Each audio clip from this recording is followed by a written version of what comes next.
Boa noite. Hoje iremos falar sobre a teoria da autodeterminação, em inglês também conhecida como Self-Determination. Criada em 1985 por Ryan Hess, a teoria da autodeterminação pode ser aplicada na religião, educação, política, saúde, família, trabalho, entre outros. Ela tem como principal objetivo entender as variações do comportamento humano a partir da motivação. A teoria da autodeterminação aponta a existência de necessidades humanas psicológicas básicas, que buscam compreender os elementos de motivação extrínseca e intrínseca. A teoria da autodeterminação é uma teoria que sustenta a ideia que as pessoas, além de serem guiadas por suas necessidades de autonomia e logo determinarem o próprio comportamento, também buscam maneiras de adquirir competências e relacionamentos positivos nas relações sociais. A autodeterminação representa um conjunto de comportamentos e habilidades que dotam a pessoa da capacidade de ser o agente causal em relação ao seu futuro, ou seja, de ter comportamentos intencionais. Dessa maneira, essa teoria tem como objeto de estudo as condições do contexto social que facilitam a saúde psicológica do indivíduo. O ser humano tem seu desenvolvimento influenciado por três necessidades psicológicas básicas. Elas são universais e precisam ser satisfeitas em todas as culturas, a fim de proporcionar o desenvolvimento dos indivíduos na regulação de seu comportamento, vontade e autonomia, e, consequentemente, maior qualidade de vida e bem-estar. A primeira é a autonomia, que, por sua vez, refere-se à autorregulação e auto-organização eficaz da ação do indivíduo, de modo que ele regule melhor suas próprias ações de acordo com suas necessidades e capacidades. Já a segunda necessidade psicológica básica é a competência. Diz respeito à habilidade do indivíduo de se sentir capaz e eficaz. Essa necessidade atua na capacidade de aprender por si só e é uma característica adaptativa que permite que o indivíduo desenvolva novas habilidades e se adapte melhor aos desafios. Por último, mas não menos importante, temos o relacionamento social. É uma das formas de expressão do ser humano e o fato de conviver e sentir-se parte de um grupo promove vantagens adaptativas aos indivíduos, uma vez que possibilita uma base motivacional para a internalização da organização da vida social. As três necessidades psicológicas básicas, de competência, autonomia e vínculo, são integradas e interdependentes. Desse modo, a satisfação de cada uma delas reforça e fortalece as demais. Consequentemente, os contextos sociais facilitadores da motivação intrínseca têm em comum interações que consideram as necessidades de seus membros e são zelosos em suprir. Essa teoria defende que esse estado de motivação não é dicotômico.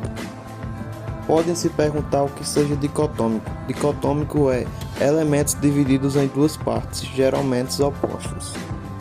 Aqui ele defende a motivação extrínseca, conjuntos de razões externas ao indivíduo, e a motivação intrínseca, conjuntos de razões internas do indivíduo. As motivações vão de uma escala crescente de influência à alta determinação do sujeito, do menor determinado para o mais determinado. A seguir falaremos 5 pontos sobre: primeiro, desmotivação; segundo, regulação externa; terceiro, regulação introjetada; quarto, identificação; e quinto, regulação integrada. A desmotivação é um estado que pode afetar muitas pessoas e prejudicar a realização de seus objetivos. Uma boa maneira que usamos para começar a lidar com a desmotivação é estabelecer metas claras e realistas para enfrentar a autoestima. A regulação externa, por sua vez, significa que os componentes delas são guiados por fatores externos, como punições ou incentivos, em vez de serem motivados internamente pela sua própria vontade. Um exemplo comum é um estudante que só estuda para uma prova porque sabe que precisa receber uma boa nota, e caso passe, será considerado regulação externa, ou seja, uma forma de incentivo.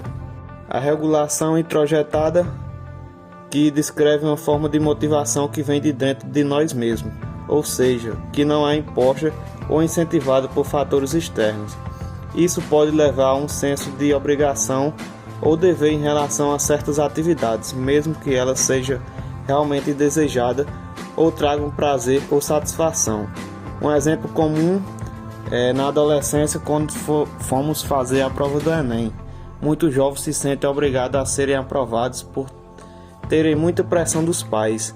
Assim desenvolve alto índice de ansiedade, transtornos mentais e às vezes buscam até mesmo suicídio.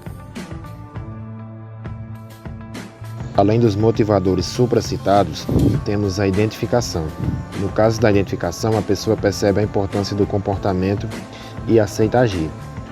O Dr. Drauzio Varela, conhecido médico, falou em entrevista que gosta de correr pelos resultados que a corrida traz, e não porque é motivado a correr. E temos a regulação integrada, que são as características psicológicas daqueles que executam seus objetivos por estar interessado. Ou seja, o indivíduo consegue se identificar com o que está fazendo e sente prazer em fazê-lo. Não se pode esquecer que a motivação nada mais é que o motivo para agir. A motivação intrínseca existe dentro das pessoas, como também nas relações entre as pessoas e nas suas atividades em que elas efetuam. Pessoas são intrinsecamente motivadas por algumas atividades e não por outras, e nem todas as pessoas são intrinsecamente motivadas por uma mesma atividade. Por exemplo, uma pessoa pode ser apaixonada por cozinhar e sempre executar essa atividade por satisfação. Por outro lado, existem pessoas que não sabem, não gostam e não querem cozinhar de forma alguma, e preferem matar a fome somente com aquele resto de arroz com passas que sobrou do Natal passado.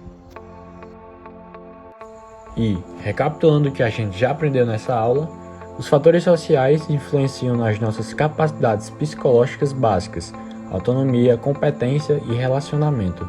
Assim, quando atingimos as 3 necessidades psicológicas básicas, podemos alcançar o nosso estado motivacional mais autodeterminado e autônomo em relação ao comportamento.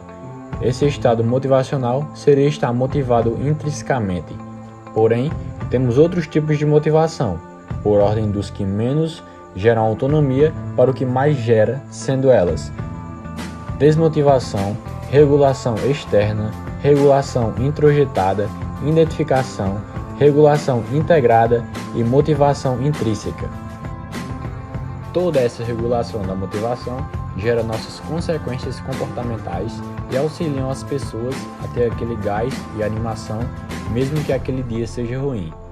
Muito obrigado pela atenção e o que acharam da teoria?